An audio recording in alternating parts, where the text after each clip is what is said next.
Good evening. Thank you so much for joining. Be getting started here in just a moment. My name is Taylor Oden. I am the Early Learning Operations Manager for the Department of Education and Early Learning. Thank you so much for joining us this evening.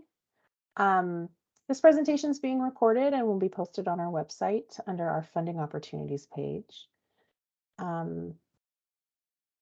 And we'll be going over the release for qualifications information.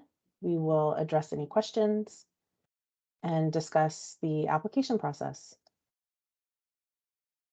We'll discuss the Families Education Preschool and Promise Levy and where this funding comes from. And we will also review all of the process, timeline, application requirements, and next steps. Please hold all questions until the end of the presentation. The Families Education Preschool and Promise Levy will invest preschool to post-secondary, increasing access to and the utilization of programs and services for historically underserved students. That's the purpose of this levy. We have three core strategies: equitable educational opportunities, high quality learning environments, student and family supports. And we thank Seattle voters for helping us continue these services. Our overall goal and outcome of this levy and the funding associated with it is to close gaps leading with race. This levy presents a historic opportunity for DEEL to invest in Seattle students from preschool through post-secondary. This levy provides $619 million over the next remaining 4 years, to advance educational equity, close opportunity gaps, and build a better economic future for Seattle students. DEEL believes that education is social justice, and we invite you to join us in this work. Thank you for coming to hear about this particular investment opportunity. We know that in order for FEP levy investments to achieve the goal of educational equity, meaning access to educational opportunities and academic achievement are not predicated on a person's race or socioeconomic status, city, school, and community partners will need to be innovative, use data to inform practice, be flexible, and be held accountable to improving outcomes for students. The FEP levy will invest across the educational continuum with specific goals for each stage of a student's experience. In preschool, FEP investments will prepare students for success in kindergarten. In K-12, FEP investments will provide physical and mental health services and learning opportunities that ensure students graduate from high school prepared for the college or career path of their choice. And in post-secondary, FEP investments will promote the attainment of a certificate, credential, or degree. To reach the ambitious and important goals I just reviewed, the FEP levy will purpose funds in 4 investment areas. We will place them in preschool and early learning, K-12 school health, K-12 school and community, and Seattle Promise. Today, I'll be talking about an opportunity in the preschool and early learning investment area.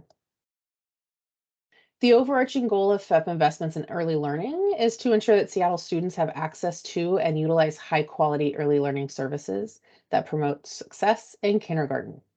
Our primary investment in this area is the Seattle Preschool Program, which we call SPP. We have approximately $2 million in funding beginning next school year, 23-24, that will hopefully fund approximately 6 new classrooms. These new classrooms will include a combination of classrooms that are identified through this request for qualification application process. We will also be considering expansion of existing SPP and pathway providers, and we will consider directly contracting with eligible entities. Through this RFQ, DEEL is seeking applicants that have never received public funding for preschool. That means that you do not need to go through this RFQ if you are currently a contracted SPP or pathway program, if you are the Seattle Public School District, or if you are a provider that is already operating Head Start or ECAP programming. First, I want to point out that some of the slides throughout this presentation will have page numbers indicated. This corresponds directly with the RFQ document. that's posted on our website, so you can directly refer to those pages. I'm going to give you a high-level overview of SPP, but I really encourage you to read the referenced pages for more detailed information. In general, these are the core components of SPP program delivery. And I want to point out that this is what you'll be required to provide once you're an SPP provider. We do offer technical assistance, coaching, training, and professional development to assist with ensuring that you're able to provide these program elements. And we also offer scholarships for teachers who might not currently meet our qualifications so they can go back to school. SPP programs should plan to offer a classroom size of up to 20 children. We typically request your entire classroom be contracted for SPP. It's not just slot-based like ECAP or some other programs. And we do require a 1-to-10 teacher to student ratio. That is most often accomplished with one lead and one assistant teacher, but you can have 2 leads if you have a co-lead structure. The lead teacher qualifications necessitate a BA in early childhood education or a BA with 30 ECE credits.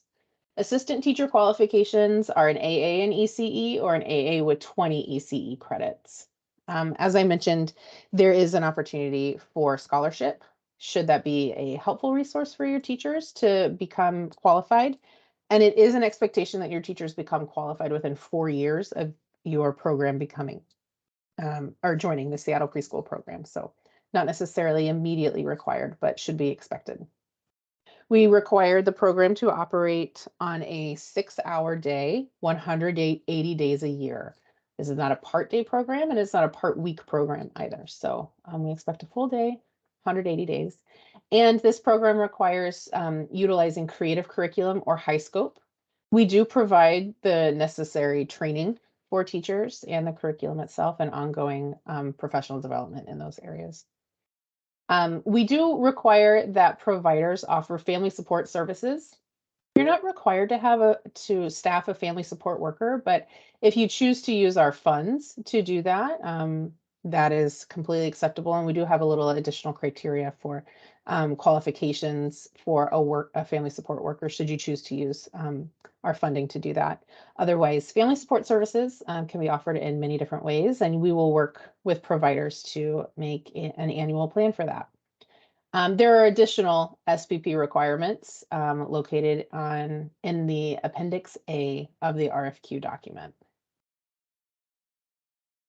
Requirements for providers to participate, not just the services offered, but as a participant in SPP, your teachers and educators will receive coaching from our early learning coaches at the Department of Education and Early Learning. We will also offer professional development, and some PD will be expected as required.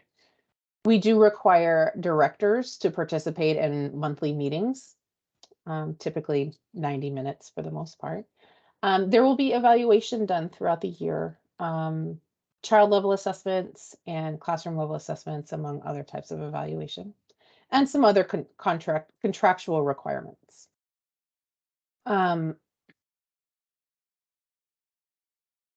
my notes. Providers who participate in SPP are required to participate in each of these arenas. While they are helpful and encourage continuous quality improvement and supports, it is also part of the fidelity of our program to offer these and for providers to accept that type of engagement and support. Our contracts are issued yearly and are subject to modifications each year. Contracts will include more specific requirements, including but not limited to data collection and submission, screenings and assessments, attendance, and things like that. Next, we're going to talk about the process and the overview of this particular RFQ.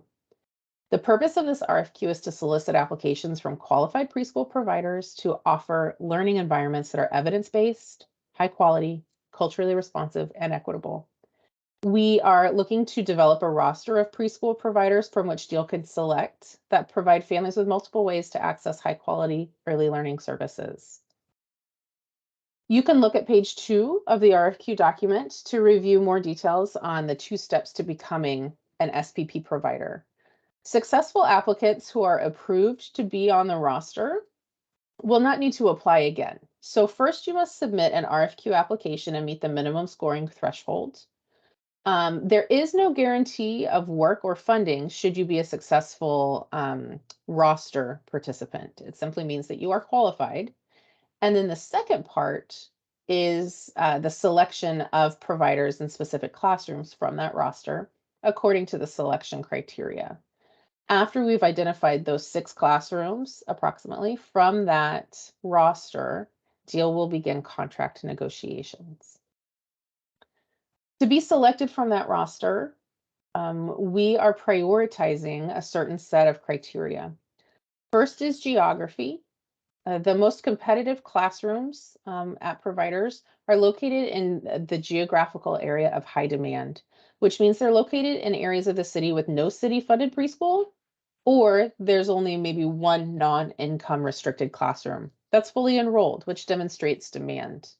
There is a map in the appendix that will display the areas of the city by elementary school zone that have no city-funded preschool or have only one classroom that's not income restricted, which means eligibility like for Head Start or ECAP doesn't restrict which children can be enrolled in that classroom. So, and this demonstrates demand when the classroom is completely full. So these are some nuanced criteria for what part of the city is in greatest demand and how we will measure the most competitive classrooms for selection. Secondly, additional services that are offered might include special education inclusion model, dual language programming, or services to children experiencing homelessness and or children in foster or kinship care. Kinship care is defined as full-time care of a child by relatives or suitable others.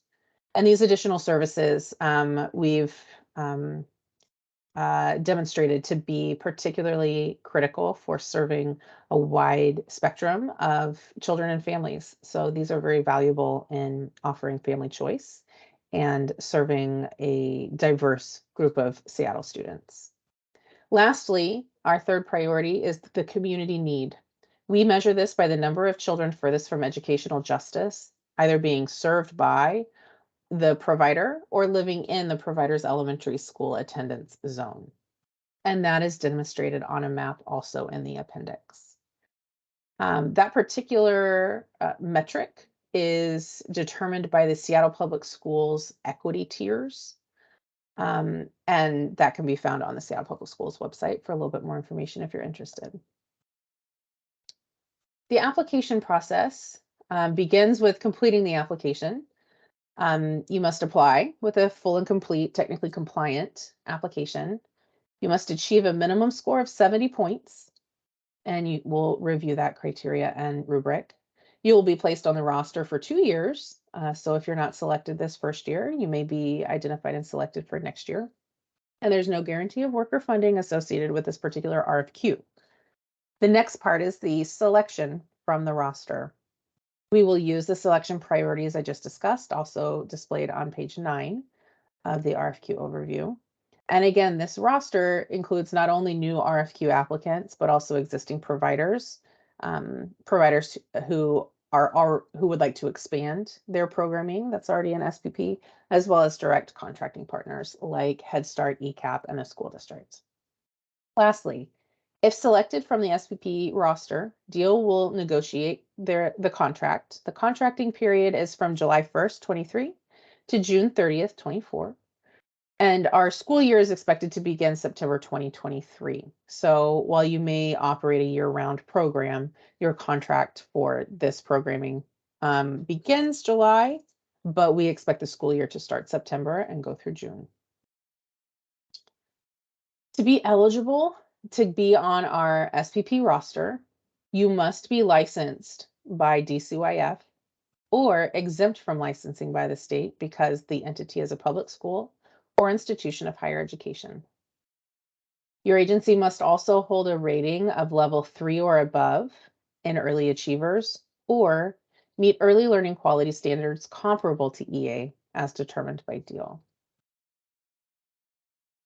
You're approved to be on the roster for 2 years, and removal from the roster might be prompted by actions or behavior that could be harmful to students, schools, or the community. And examples include, but are not limited to, inappropriate behavior or language in school settings, behavior that violates school rules, unlawful activities and or lack of participation in SPP activities, unsatisfactory evaluation, and failure to disclose if your agency is subject to investigation or litigation.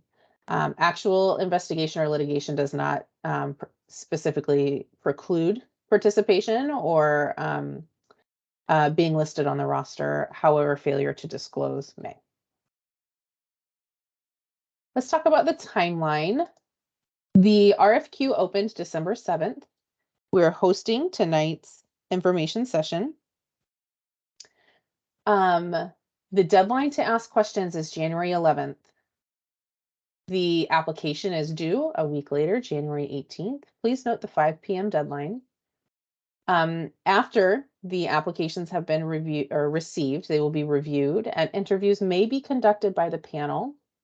If the panel does elect to do interviews, we will conduct them during between February 1st and 15th, and we will notify you of such.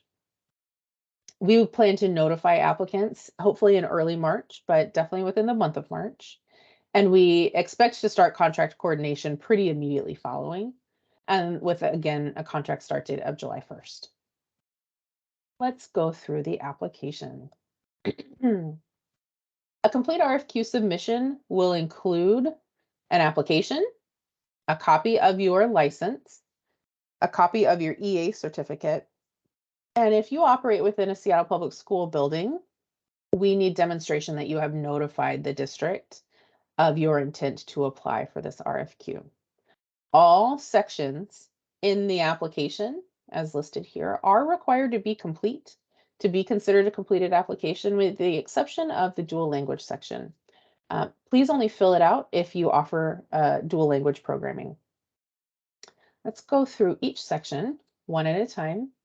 The cover sheet is general information about your organization. Please do include your main point of contact for your RFQ application. Someone we can easily get in touch with. It can be the same person as like the executive director or the owner. And this page will not be scored. It is simply information sharing. The second section is the application narrative, and this section will be scored. We will ask that you share this allows you to share your unique candidacy for achieving the goals of the RFQ. It gives some narrative options to describe your program and how you meet the needs of the community. It gives our evaluators a deeper understanding of your unique experience, expertise, and capacity to deliver effective preschool program and our supports.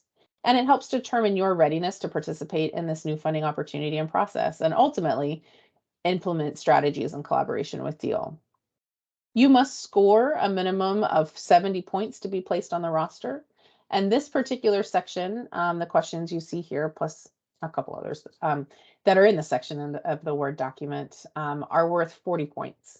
So 40 of 70 is an important ratio. Please keep in mind that this particular Word document must retain its existing formatting throughout the whole document. And this section for the narrative, please do a little math and determine how many pages this section has. If your narrative section is longer than 10 pages, it will not be considered. Those additional excess pages will be removed from your application materials. So please do ensure that between numbers 1 through, I believe, all 18 questions, but we can check the document through all the whole sections. Each section is fully complete and within 10 pages. You can decide your spacing. Please do keep it in this table format and with size 11, not 12 font with 1-inch margins and pages numbered. So keep the Word document intact and fill in your answers. Please make sure that this section is not more than 10 pages. Your responses should be specific and address only the required components. You don't need to rewrite any of the questions. They're here, just waiting for your response to be typed in. The next section is not scored. It is additional information gathering. Please fill out one table for each site that you're applying for within the site information. We have given you 2 tables just for easy copying and pasting. If you only have one site you're applying for, please delete the second table. Just keeps the document neater and helps us confirm that you are only applying for one site. You can apply for multiple locations, in which case, list them all. The classroom information section is also not scored. Please plan to fill out one table for each classroom that you're applying for. Again, 2 tables were listed. Please delete the second if you are only applying for one classroom. And if you're applying for 4 classrooms, please copy and paste. Add a couple more tables so that the full picture of each classroom can be listed in your application. The only length limitation in this application applies to the narrative section. The rest of the tables and other sections can be as long as needed for your application. The next section is the labor harmony section. Please review and check the appropriate box. If your organization has standard practices and policies that uphold this principle, such as a labor harmony agreement or a collective bargaining agreement, please attach that with your submission as a separate file. So that is expected to be an attachment if you have it. This section is not scored. The last section is also not scored. It's the dual language section. This is only needed if you offer dual language programming. We need to collect information on the key elements listed in this section to better understand what programming you're offering and how we can anticipate best supporting. An RFQ will review all of the RFQ panel, apologies, will review all of the applications. The narrative will be scored according to this criteria. As mentioned, the program description and demonstrated ability is worth 40 points. The organizational administrative capacity section is 25. Cultural competency and responsiveness is 25, and planning for challenges is worth 10. You must score a minimum of 70 points to be included on the roster. Please pay particular attention to each rating criteria section so you know what elements are being looked at for scoring. Our next steps. Please email complete applications with each attachment in a single email to dealfunding@seattle.gov. These are due Wednesday, January 18th by 5 p.m. If for some reason your materials do not fit in a single email, that is fine. Please send subsequent emails, generally about the same time. We do not want to receive submissions multiple days apart, but if your limitation is due to size of files or things like that, that's an acceptable way to submit multiple emails. Otherwise, please ensure that it's in one email with multiple attachments and use the following naming convention in the subject line of your email and for the electronic files attached. So save them applicably with your organization name and Seattle Preschool Program RFQ. To be most successful, please read the RFQ document thoroughly. Please pay attention to the rating criteria as you're answering the questions. Ensure you're submitting all attachments and completing the full application. If you do not, your application will not pass technical compliance and it will not be moved forward to the panel. So if you do not have every single thing required and the technical compliance requirements are listed in the document, then we will not be able to review it at all. Please refer to the frequently asked questions sheet for this RFQ.